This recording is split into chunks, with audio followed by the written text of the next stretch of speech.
Hello students, welcome back in इवैल्यूएशनरी पढ़ाई with Aarti. हम कर रहे थे इकोनॉमिक्स का third chapter that is theory of demand, right. और इसमें हम कवर कर चुके थे meaning of demand, determinants of demand, meaning of law of demand, demand schedule and demand curve, right. तो स्टूडेंट्स उन वीडियो का लिंक भी इस वीडियो के डिस्क्रिप्शन बॉक्स में गिवन है, तो पहले आप उन वीडियो को भी जरूर देखें बिकॉज ताकि आपके सारे कंसेप्ट क्लियर हो जाए और वो टॉपिक हैं भी बहुत इंपॉर्टेंट, राइट। तो आज हम करेंगे why demand curve slope downward, ठीक है। कि हमने देखा था अपने लास्ट वीडियो में, हमने डिमांड कर्व बनाया था तो उसका स्लोप क्या जाता है, डाउनवर्ड जाता है। तो what is the reason behind that, वो चीज हम समझेंगे, ठीक है। और सेकंड टॉपिक आज हमने करना है exceptions to the law of demand, कि ऐसे कौन सी केसेस हैं, ऐसी कौन सी सिचुएशंस है जहां पे हमारा लॉ ऑफ डिमांड एप्लीकेबल नहीं होता, राइट। तो let's start with our first topic, why demand curve slopes downward, ठीक है। कि डिमांड कर्व का स्लोप जो है वो डाउनवर्ड क्यों जाता है, राइट। तो ये हमारा डिमांड कर्व, जहाँ यहाँ पे हम क्वांटिटी दिखाते हैं, यहाँ पे प्राइस, तो हमने बनाया था डिमांड कर्व, तो हमने देखा था ऐसे बनता है ना।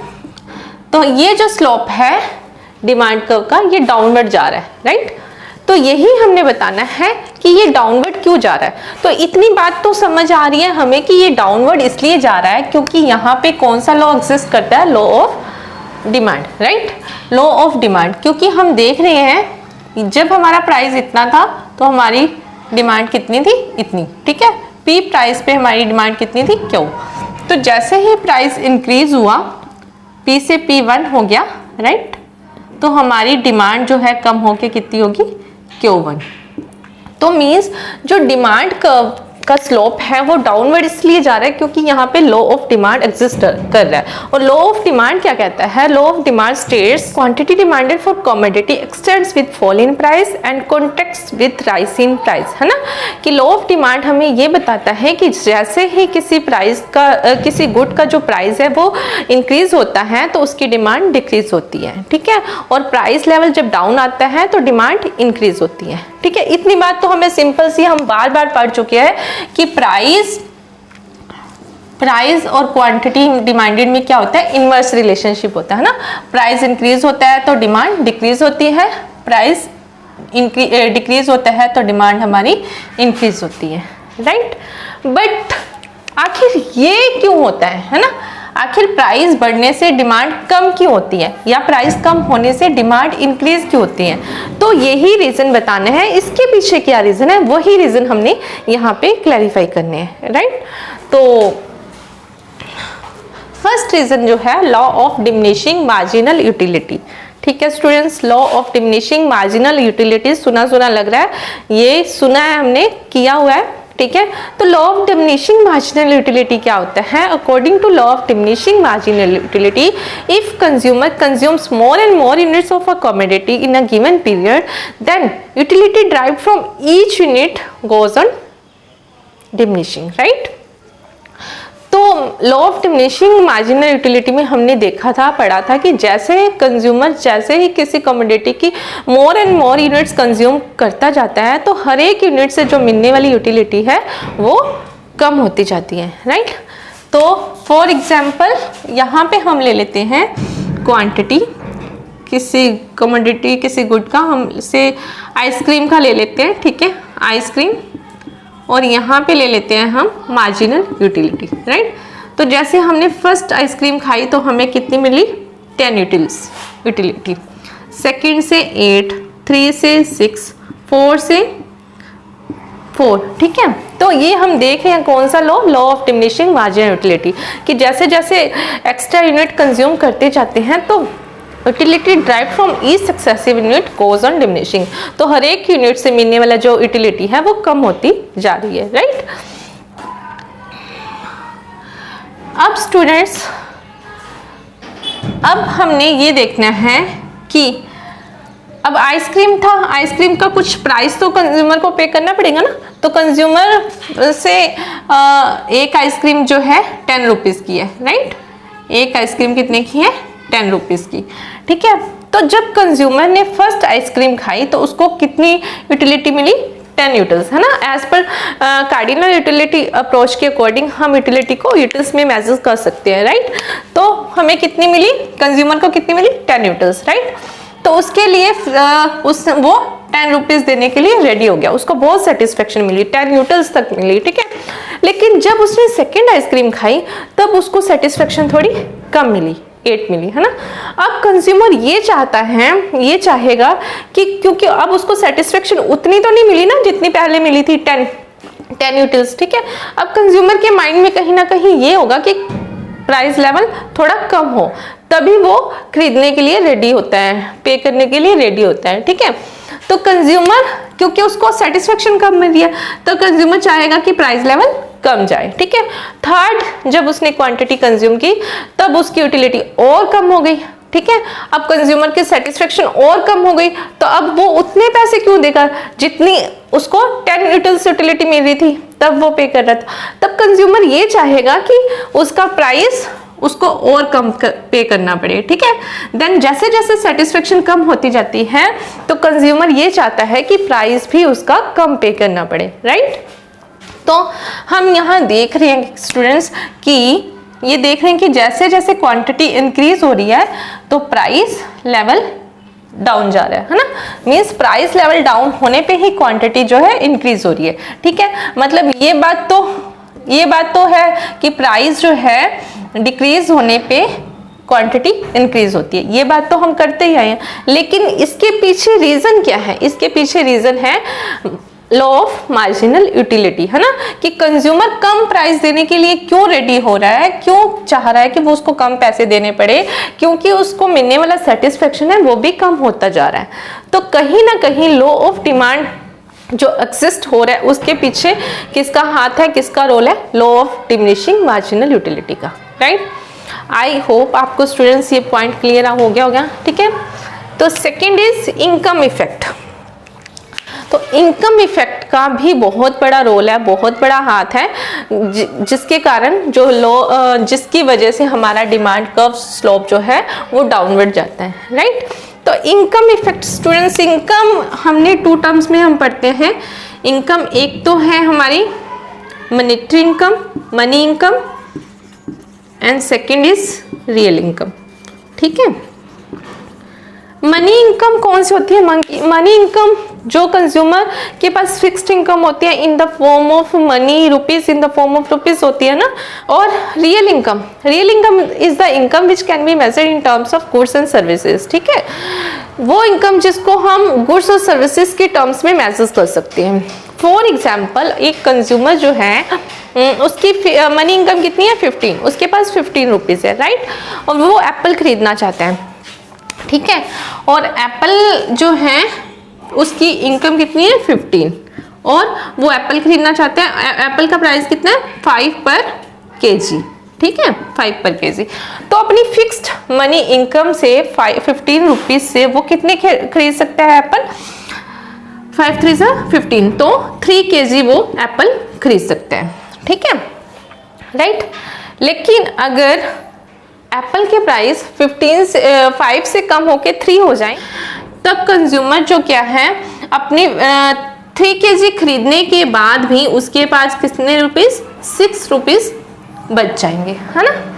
तो इट मीन्स कंज्यूमर की जो रियल इनकम है वो 6 रुपीज है, ठीक है, जिससे वो इट मीन्स कंज्यूमर की जो परचेजिंग पावर है वो इंक्रीज हो जाएगी, राइट। अब कंज्यूमर जहां वो 15 रुपए में सिर्फ 3 केजी एप्पल खरीद रहा था, अब वो 15 रुपीज में 6 रुपीज उसके बाद बचे है ना, तो 2 केजी और एक्स्ट्रा, अब वो 15 रुपीज में 5 केजी एप्पल्स खरीद सकता है, ठीक है।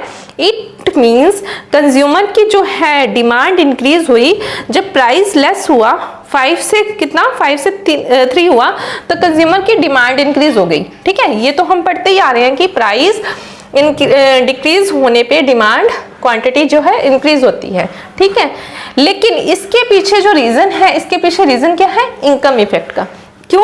क्योंकि कंज्यूमर की रियल इनकम बढ़ गई, और रियल इनकम बढ़ने से कंज्यूमर की परचेजिंग पावर इंक्रीज हो गई, ठीक है स्टूडेंट्स। आई होप ये पॉइंट भी क्लियर होगा।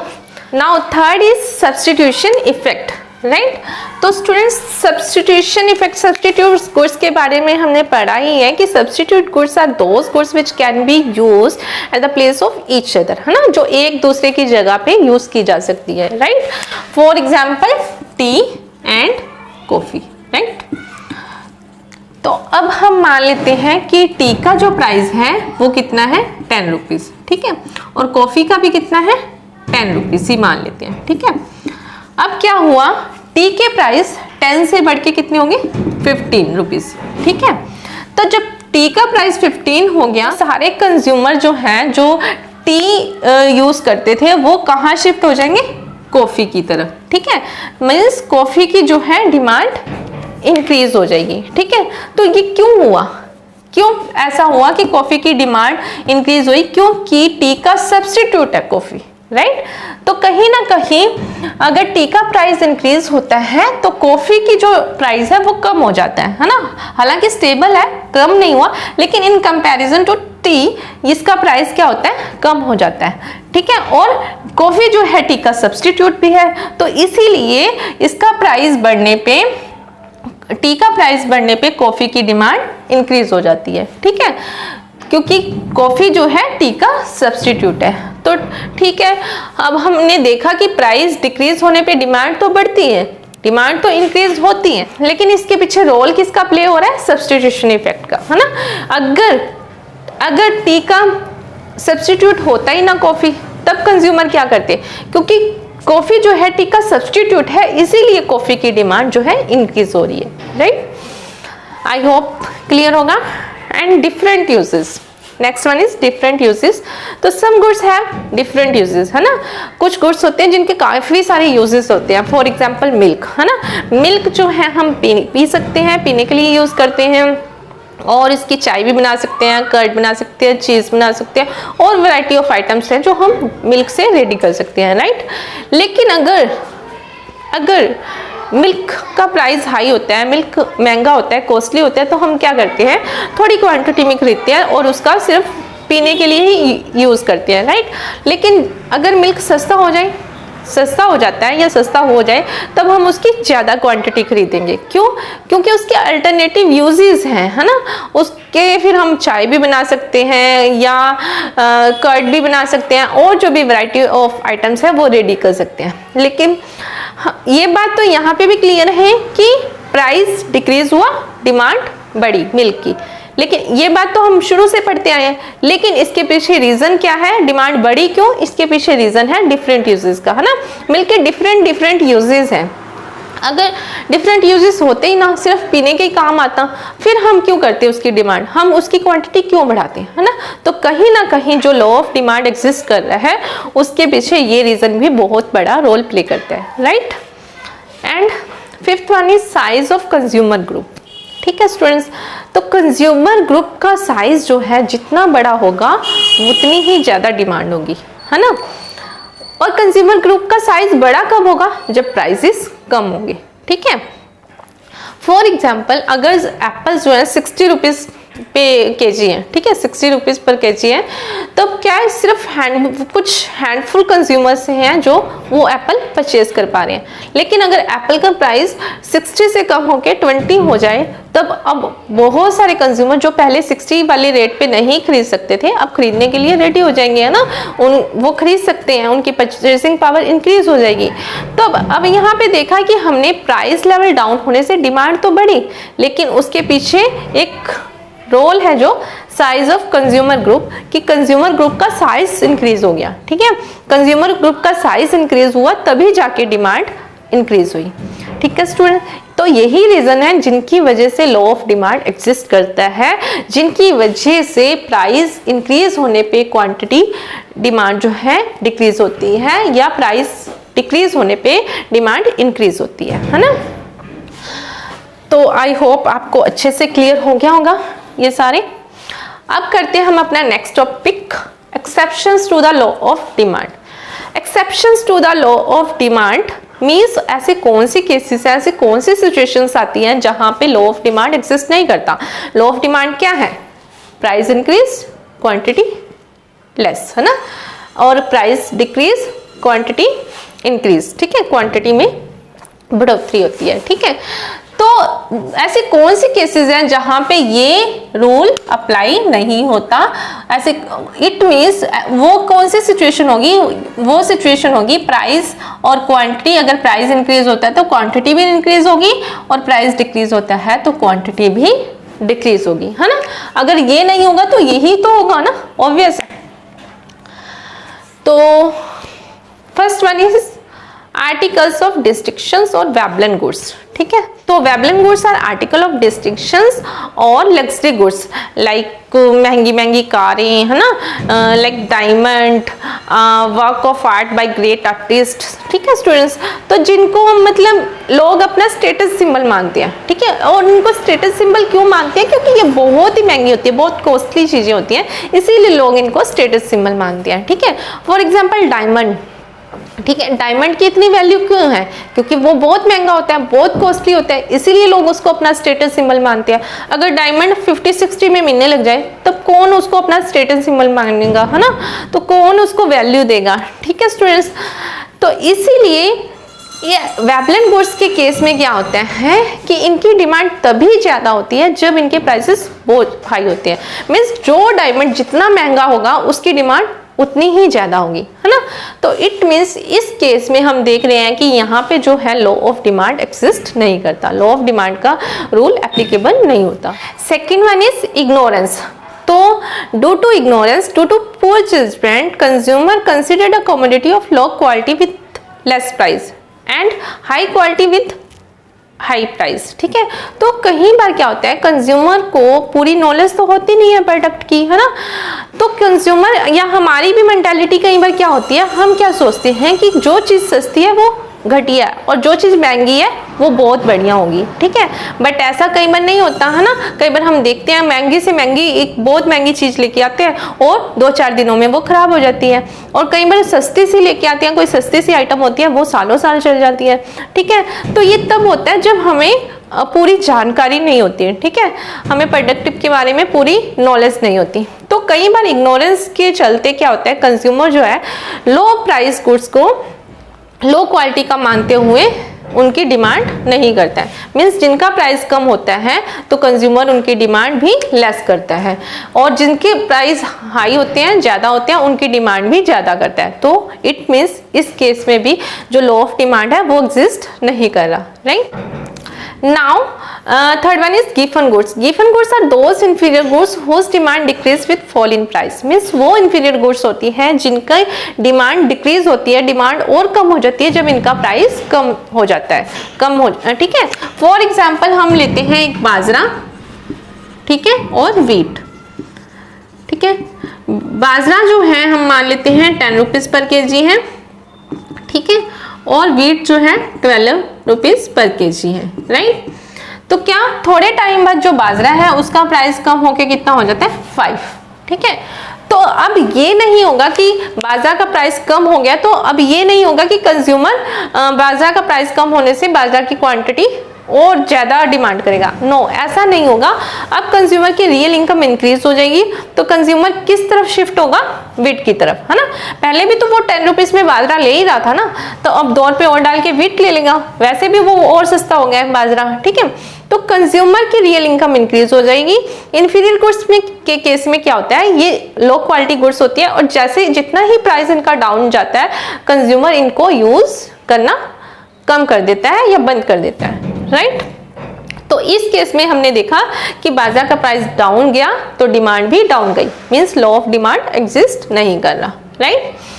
Fourth one is expectations of rise और fall in price in near future. ठीक है, अगर कंज्यूमर को लगता है कि इन नियर फ्यूचर आने वाले टाइम में प्राइसेस जो है इंक्रीज होंगे या डिक्रीज होंगे तो उस केसेस में भी, उन केसेस में भी जो लॉ ऑफ डिमांड है वो एग्जिस्ट नहीं करता, है ना।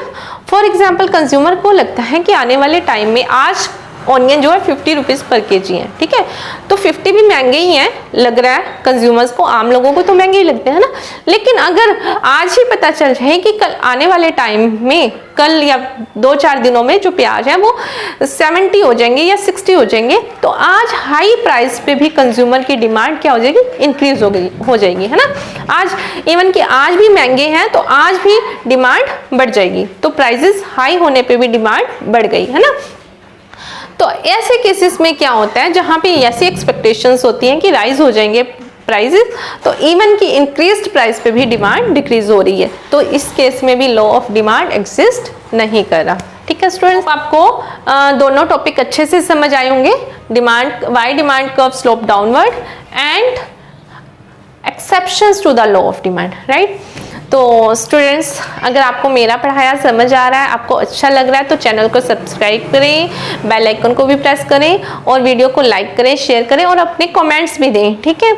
और अपने फ्रेंड्स के साथ भी शेयर करें ताकि ये वीडियो उनके लिए भी यूजफुल हो। Thank you.